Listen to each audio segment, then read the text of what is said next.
¿Cómo logramos transformar el aprendizaje en un motivo de placer? Que los chicos aprendan, pero divirtiéndose, de repente de una manera lúdica, incorporar estos conocimientos de manera que nunca se olviden lo que han aprendido, porque si lo aprenden divirtiéndose, disfrutando, definitivamente va a quedar para la posteridad todo lo que ellos puedan aprender. Pero este tema lo vamos a conversar con Luis Guerrero, que es educador especialista en educación infantil. Bienvenido, Luis. ¿Cómo estás, Ceci? Buenos días. Y para saber también qué tenemos que hacer los papás, estamos con nuestra invitada Úrsula Elgegren, que es psicóloga. Úrsula, hola, ¿cómo está? Buenos días, gracias. Qué gusto verlos otra vez. ¿Difícil? Suena difícil, Úrsula. Suena difícil, pero también suena como un reto, ¿no? Al consultorio llegan, por ejemplo, papás preocupados porque no saben cómo hacer que sus hijos aprendan mejor o se sientan felices en el colegio.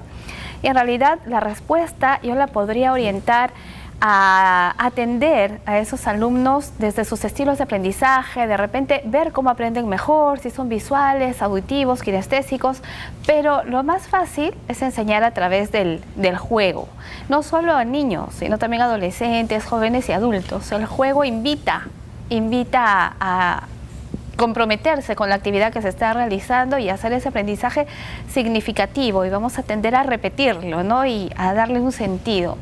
Entonces es importante repensar un poco nuestra manera de enseñar. La idea es fantástica, pero suena un tanto a quimera, ¿no? Porque finalmente lo que vemos, la realidad de nuestro país a nivel de educación es otra, ¿no? Lo que se ve en los colegios, ¿no? Sobre todo todavía en colegios nacionales, que hay mucha rigurosidad en cuanto al aprendizaje, en cuanto a los profesores, digamos, cómo imparten los conocimientos, ¿no? Lo que pasa es que tú te darás cuenta que tanto los profesores como los padres de familia relacionan mucho el aprendizaje con el deber, y el deber está siempre asociado a la obligación, la abnegación, el sacrificio, el esfuerzo, y en realidad las cosas que uno recuerda más y que nos duran por toda la vida son las cosas que hemos aprendido de una manera intensa, donde no necesariamente nos hemos divertido, pero sí lo hemos disfrutado. Y eso lamentablemente no forma parte de la cultura pedagógica, ¿no? Que efectivamente es la que impera en los centros educativos. Lo que dices sí es interesante, ¿no? Porque es tradicional pensar que el aprendizaje, el estudio tiene que ser, como dice Luis, una cosa complicada, de esmerarme, de si es más difícil es más importante, pero en realidad no tiene por qué ser así, ¿no? Y en realidad parece quimera, pero ya hay bastantes centros, colegios, centros educativos que tienen docentes que apuestan por el juego, que apuestan por actividades vivenciales que estimulan el aprendizaje, ¿no? Pero esto creo que viene desde los papás, ¿no? Cuando ya el hijo está entrando a la época escolar, ya va a entrar al colegio. O sea, ya le estamos metiendo cierto pesimismo, cierta carga negativa, y eso igual se lo traspasamos a los niños, ¿no? Supongo. Sí, bueno, en realidad, mira, se supone que los niños tienen que ir al colegio y aprender, les guste o no les guste. Ahí empezamos mal, porque las cosas que uno hace con gusto son las cosas que uno aprende mejor. Pero el padre de familia piensa que el chico tiene que sacrificarse y tiene que hacer las cosas aunque no le agraden. Y el profesor piensa de la misma manera. En realidad, los profesores somos formados en la idea de que los chicos tienen que aprender independientemente de que les interese o les despierte curiosidad lo que nosotros queremos enseñarles. Cuando nuestra primera responsabilidad es lograr que el chico ponga interés. Y el interés no es una cosa que se puede imponer, o lo provocas o lo despiertas, o no nace por una orden. Claro, es importante también considerar de que hay cosas que nos van a gustar y hay cosas que no nos van a gustar. Y en el colegio o en la universidad tenemos que aprender cosas que nos gustan y que no nos gustan. Los profesores tendrían que fijar cuáles son los objetivos de aprendizaje, y bueno, eso lo tienes que hacer porque esto te va a ser útil en tu vida. Y de otra manera también, por otro lado, voy fomentando actividades que vayan reforzando tu placer, tu gusto. Yo voy acompañando y te ofrezco instrumentos para que tú vayas desarrollando ese placer. Por otro lado, aprendes lo que tienes que aprender porque te toca aprenderlo, te va a ser útil. Frente a eso yo tengo una duda, ¿no? Luis, tú que eres educador, de repente me puedes ayudar con esto. Yo pienso que el buen educador, el buen profesor, hace que cualquier materia sea interesante. Es mi manera de pensar, puedo estar equivocada. Porque si bien es cierto, los chicos, digamos, hay una teoría, ¿no?, que dice que son una tabula rasa. Bueno, esa teoría no la estoy aplicando tal cual, sino que efectivamente los chicos están ávidos de aprender. Desde que son muy niñitos, el mundo se les presenta, ¿no? Todo es interesante siempre y cuando se lo planteen de esa forma. Porque cualquier curso, por ejemplo, matemáticas, que digamos, no sé, pues si hablamos de manera general, muchos chicos tienen dificultades con las matemáticas, pero si es un profesor brillante, con todas las ganas de jugar con la matemática, va a ser divertido, va a quedar. ¿Tú qué opinas? Tú tienes toda la razón y mira, los chinos también te dan la razón. Hay un viejo proverbio chino que dice, si lo escucho, lo olvido, si lo veo, lo recuerdo, si lo hago, lo aprendo. Aprender haciendo, aprender a través de experiencias donde los muchachos tienen la posibilidad de actuar, de intervenir, de pensar, de opinar, de hacer cosas. Son experiencias intensas que se recuerdan mejor, que dejan una huella en las personas. Pero si yo tengo que aprender sentado toda la mañana, mudo, escuchando a un profesor hablar sin parar y copiando interminablemente pizarra tras pizarra, en realidad son experiencias más bien olvidables, ¿no es cierto? ¿Qué es lo que nos ha pasado a todos nosotros? ¿Qué recordamos de las cosas que hemos vivido en el colegio? Solo los momentos más intensos. Recreos.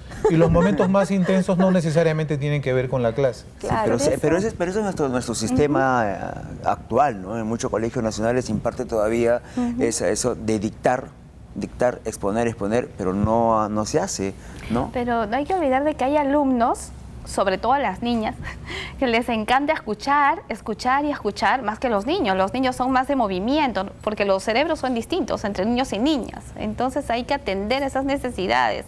Todavía no se está dando mucho, pero es por eso les decía al principio, es un reto, ¿no? Hay personas que sienten que si no tienen un montón de hojas escritas en el cuaderno, no han hecho clase. Mientras que otros sienten que están perdiendo el tiempo y que tienen que jugar. Y hay otros que no tienen ni siquiera apuntes porque todo lo aprenden escuchando. Entonces hay una diversidad de estilos y también los profesores tienen sus estilos, ¿no? Y lo tradicional todavía está primando mucho, de hacer clases magistrales, y los niños que necesitan moverse pues sufren porque los mandan al psicólogo, que es hiperactivo, que tiene problemas de conducta, y no tiene ningún problema, simplemente necesita que se le atienda a esa problemas de necesidad enseñanza diferente. y no de aprendizaje. Exacto, los problemas son de enseñanza y no de aprendizaje. Entonces eso demanda que los profesores también empiecen a entrenarse en nuevas maneras de enseñar, ¿no? Ese es el reto. Y lo bueno es que ya hay centros que están hay diferentes corrientes también ahora educativas, ¿no? Pedagógicas, ¿no es cierto? Bueno, mira, la pedagogía moderna tiene bastante claro que es a través de experiencias activas que se aprende mejor. El problema que tenemos nosotros en nuestras escuelas es que somos demasiado tradicionales. Los padres de familia comparten también esa idea. Efectivamente, como tú dices, si no ven el cuaderno lleno del chico y no ven que llega a la casa con una carretilla de tareas para el fin de semana, piensan que ese profesor es malo, ¿no es cierto? Y el profesor, para que el padre no se disguste con él, le da en la yema del gusto, lo llena de tareas, le llena el cuaderno y se forma un círculo vicioso. En realidad, hoy en día ya en la pedagogía moderna está bastante claro que esa manera de aprender es ineficaz. Pero insistimos en eso. Ahora, ¿cuál sería el rol de los papás para apoyar en este caso a los chicos que de por sí ya les entra un miedo a la matemática, a la química, ¿no? A física, ¿no? ¿Cuál es el rol de los papás en este espacio? Yo pienso que los papás, para invitar a los chicos a aprender de una manera más feliz y activa, también tendrían que ser modelos, ¿no? Porque los mismos papás transmitimos ese miedo a nuestros hijos. Uy, ¿ya tienes matemática? Uy, qué miedo. Y hablamos de eso con nuestros colegas padres, nuestros compañeros papás. ¿Y ahora qué hacemos? Tiene un montón de tareas. Y nosotros mismos transmitimos ese miedo. Hijito, tienes que aprender a leer por gusto. ¿Y tú qué lees? No lees nada en casa. Pero te voy a decir que nosotros los profesores tenemos buena responsabilidad en eso, porque les enviamos a ustedes notas sobre sus hijos todo el tiempo. Y de cada 10 notas, 11 son quejas. Exactamente. Entonces, exactamente. suma las quejas que te llegan cuando tu hijo está en educación inicial, más las que te llegan cuando están en primaria, más las que te llegan cuando están en secundaria. La imagen que tú te haces de tu hijo es la de un niño problemático, que está lleno de defectos. Claro. Pero no me tomo la molestia de mandarte una nota felicitándote porque tienes un hijo maravilloso. Exactamente. Porque el día de hoy tuvo un gesto extraordinario que merece ser reconocido. Exactamente, por eso los psicólogos, yo trabajo con niños y con papás, a veces cuando vamos a los colegios, cuando las profesoras citan, no somos psicólogos, somos abogados. Prácticamente estamos diciendo, este niño no tiene problemas, sino que tiene un estilo distinto de aprender. ¿Cuándo van a felicitar a este niño que ha hecho algo bueno? Te mandan un montón de citaciones, un montón de observaciones, pero ¿cuándo lo felicitan? Cuando has hecho algo bien, ya estás como estigmatizado, marcado, ¿no? Otra de las cosas que también, este tipo de fenómenos que se ve hoy en día, bueno, si bien es cierto, antes la educación era mucho más rigurosa y parametrada, ¿no? Pero hoy en día todo el problema son los psicólogos, o sea, lo resuelven los psicólogos. Todos los niños son problema, ¿no? En los colegios, todo, este chiquito habla mucho, niño problema. Al psicólogo. No habla nada también. Sí, no habla nada. Eso pasa en una parte porque, por ejemplo, antes la educación era rigurosa y un profesor te podía jalar las orejas o te podía castigar y el papá no decía nada. Ahora, esto Él me te refiero, apoyaba. Pero ahora, si un niño le exigen algo más, no, yo te denuncio por maltrato, hablo con mi papá, el papá viene, se queja, y ya, pero ¿dónde está la autoridad? Es importante hacer la distinción, solamente quería aclarar eso, que esto se da en colegios particulares, ¿no? Porque en colegios nacionales recién están incorporando, están haciendo como norma dentro de la currícula que tiene que haber un psicólogo en cada colegio por todo este tema del bullying y todo eso, ¿no? Pero yo te voy a decir, Ceci, que haya o no haya psicólogo en el colegio, los profesores mandamos al chico al psicólogo por quítame estas pajas. Así es, es ¿no es cierto? Si el niño es último de varios hermanos, porque nació último, es un niño con problemas. Pero si nació primero, también tiene problemas. Y si nació al medio, igual. Entonces, y ahí creo que los psicólogos nos han asustado demasiado de los profesores y nosotros hemos comprado mucho esos diagnósticos. Y en realidad los problemas que los chicos manifiestan en el salón se pueden resolver en el salón. Y nosotros creemos que si no viene el padre de familia y no lo arregla el padre de familia, el problema no tiene solución. Si el problema me está pasando a mí, en mi salón, entonces la solución la tengo yo. ¿Qué tiene que ver el padre de familia con lo que ha pasado delante de mis ojos? Exactamente. Claro que sí. Por eso pasa a veces que llaman al papá y mira, se ha portado... Yo, como mamá y también como profesional, a veces digo, ¿y qué puedo resolver yo a la distancia? Así es. ¿Qué puedo hacer yo? Usted haga valer su autoridad o enséñale a mi hijo en el salón, ¿no? Y nos aligeraría mucho la carga a los psicólogos porque hacen que nos tengan pánico, Lo ideal terror. sería- Y el psicólogo es facilitador, acompaña y hace la vida más fácil. Lo ideal sería remontarnos a estas épocas socráticas, ¿no? En donde las clases magistrales y la gente escuchaba y solamente era el placer de aprender por aprender sin premios ni castigos, ¿correcto?